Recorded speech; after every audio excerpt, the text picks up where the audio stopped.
What's going on, guys? The Arid Lord. Welcome back to another Season 10 review vlog for The Walking Dead. This one is for Episode 2, entitled We Are the End of the World. This is a flashback episode and a character focus episode on our villains, the Whisperers, including Alpha, Beta, and, well, I guess you could say Lydia, but because Lydia is in Alexandria, technically she's a good guy. This is an interesting episode. Now, let me actually first say, some of you might be wondering, where's the reaction video for this week? My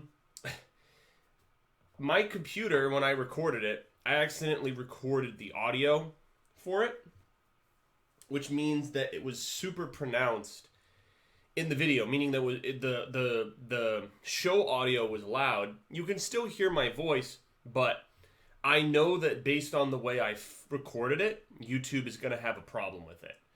So therefore, I had to make the tough call of not putting up a reaction video. And because if I were, I'd have to really lower the volume. It probably wouldn't be as good quality. The other thing is, next week for episode 3, which is looking like a really good episode, I will be doing one. I'll make sure that audio problem isn't going to happen. But it is going to be later. It'll probably be, honestly, the same time, roughly. Because I get back from my convention when the episode is airing. So I'm going to have to watch it Monday at some point and then do the reaction video. So that's just a little bit of information for you guys in case you were wondering about that. So it looks like episode 3 is going to be the more eventful episode to react to. I did have some reactions to this, if I could describe them a little bit to you guys, about Beta's mask. That was a really cool idea, to have it be his friend that he didn't want to leave. However close this friend was, whatever they had those smiley face t-shirts. The fact that he's never taken that t-shirt off and he's kept the mask on of his friend, and this, I think, is how the Whisperers got their idea to wear the zombie skins over their faces, which it's interesting because I always thought that Alpha just came up with it. Like, oh, we have to become the Whisperers, so we need to put the zombie masks over our face. Like, it's interesting that it doesn't. It does come from her. She offers the idea, but it's because of his unique situation that it even comes up in the first place, which I think is just really, really cool. It's just a clever idea to do it like that. The beginning of this episode, I did cringe in my reaction when the woman gets devoured, who's in the car where she crashes. She's on the horn. And then it's some random woman who just gets devoured. I don't know if Alpha knew who this person was, but she just gets completely devoured. They're trying to break into this facility. They get in, and this Mike Myers looking dude with the fucking mask is standing there. And the camera shots really established that. I did like how a lot of the camera shots established the darkness and the chaos of the Whisperers. They used this really, really dark interior, all the blood that Alpha was collecting so that they could be masked from the zombies. Just really sick, dark stuff. And then you had brighter atmospheres when you go to the Whisperer camp in the present day, which offers an interesting story because we know from last season that Alpha was upset that Lydia denied her and that she basically had to leave Lydia behind and entrusted. It's funny, she says to Daryl, she's like, I hope, I don't think you can protect my daughter, but I hope I'm wrong. And it's interesting because she's saying, like, hey, maybe you can offer her something that she's actually looking for. I've tried my very best to get her to convert to my Whisperism cult of craziness, but she just won't do it. So you're gonna do it. But at the same time, this is a group that she obviously despises, and at the end of the episode, it's clear that she is angry. So what we did predict at the end of episode 1, when Carol was on there, I don't know why she didn't. She was a millisecond from moving to the other side with Daryl and not being seen. But of course, Carol needed her little freaking stare down vengeance moment to show Alpha that she meant business or that she's coming for her. Whatever the purpose of that stare down is.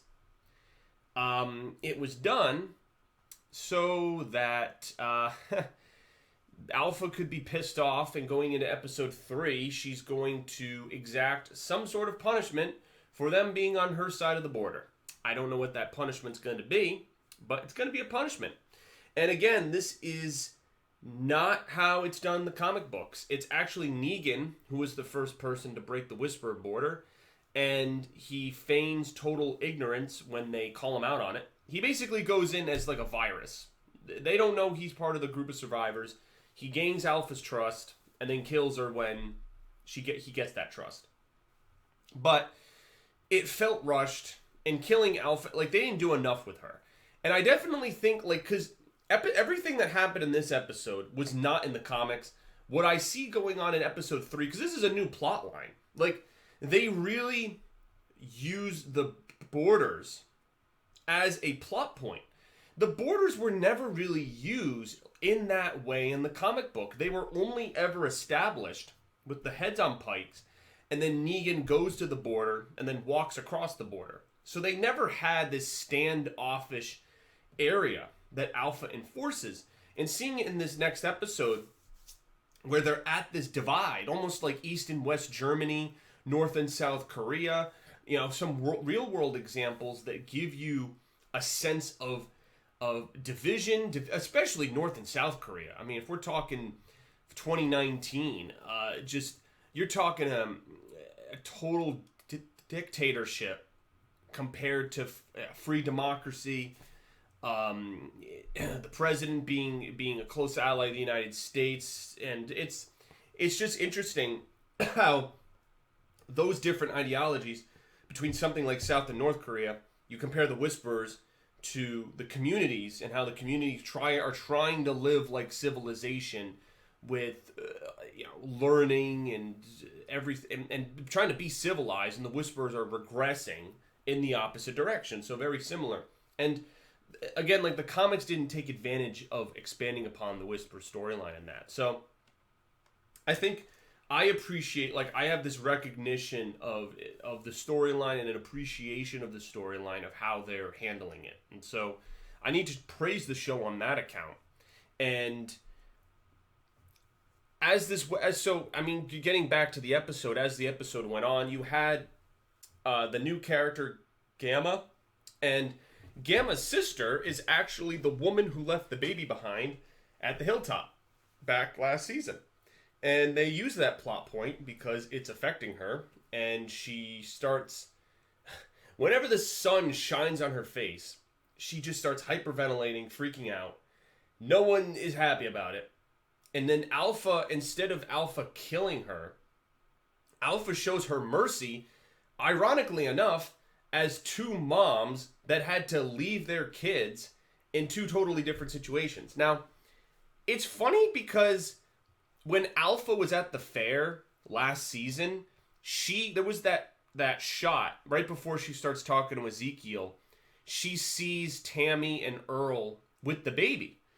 So she knows that that baby was not devoured by walkers. I don't know if she thinks that.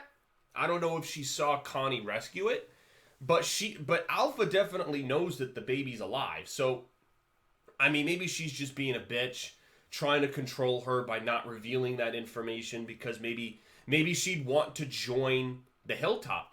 And I forget who says it. It might have been her, where she talks about, they have cattle and, walls, and like she's listing the positives of hilltop. And saying, like, why are we living like animals when we can live like human beings and not be in this squalor? And it's interesting, again, because that's also not in the comics. And it's interesting for them to be, like, in this way of life, saying, like, just like Lydia did, saying, like, there's a better way. Like, we don't need to be blindly loyal to Alpha. And I wonder if more Whisperers are going to defect. And is that what brings Alpha down, or does somebody just go in and kill her? Again, so many interesting things you can do with this plot line, and it makes me just realize how badly Kirkman handled it. Honestly, the Whispers, of all of his villains, he treated them the worst. And so far, the show is offering a lot of interesting plot lines and directions that they can go. And I'm strapping my seatbelt on because I'm very, very interested to see where they take these characters and how. And, you know, going into this episode, we have also something that's not in the comics, the shrine that Alpha makes to Lydia, almost like inviting her back home. She has Lydia's old stuffed animal toy that she discarded so that she could live up to her mother's expectations. Beta finds this and is pissed off because Alpha lied. Especially Alpha lied to her, which they share everything. And so he's kind of not happy about that. And then Alpha has like almost like a mental breakdown to prove that she should still be leader. But if anything, it kind of proves that she shouldn't because she's so unhinged. And she quickly turns the conversation. She's like, yeah, we're going to go teach those survivors a lesson, the communities that Lydia's at. We're going to get them, you know, because everything that we're feeling, basically they're so miserable, they're going to try to push it off on the community so that they can get some type of vengeance in their mind, even though the communities probably want vengeance for all of their people's heads that were chopped off and put on pikes. So the next episode's going to deal with that. If you saw the preview, like the War Council, everyone wants revenge. Everyone wants to go to war. Michonne doesn't want to go to war. She just wants to talk with Alpha. Yeah, this isn't going to go well. It's just not going to go well. Already in the previews it said, like, you got to be punished, so on and so forth. So I saw some people docking this episode because they didn't want a flashback episode in the second episode of the season. If anything, I prefer that.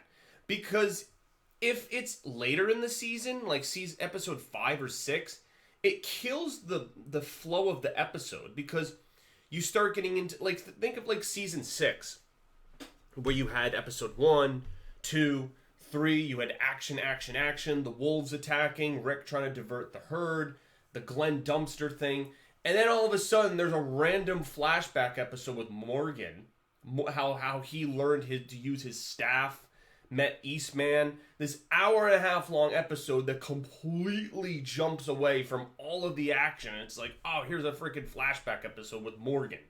So I would prefer that they do it early so that you can then go and have a continuous flow of action all the way to your mid-season finale. I'm going to disagree with some of the critics that I've seen reviewing this episode from like Forbes and such who had that as a negative. I don't see that as a negative. Having watched so many seasons of the show, they always have that flashback episode in the middle or towards the end of the season. This time they put it in the early parts, and I actually like that.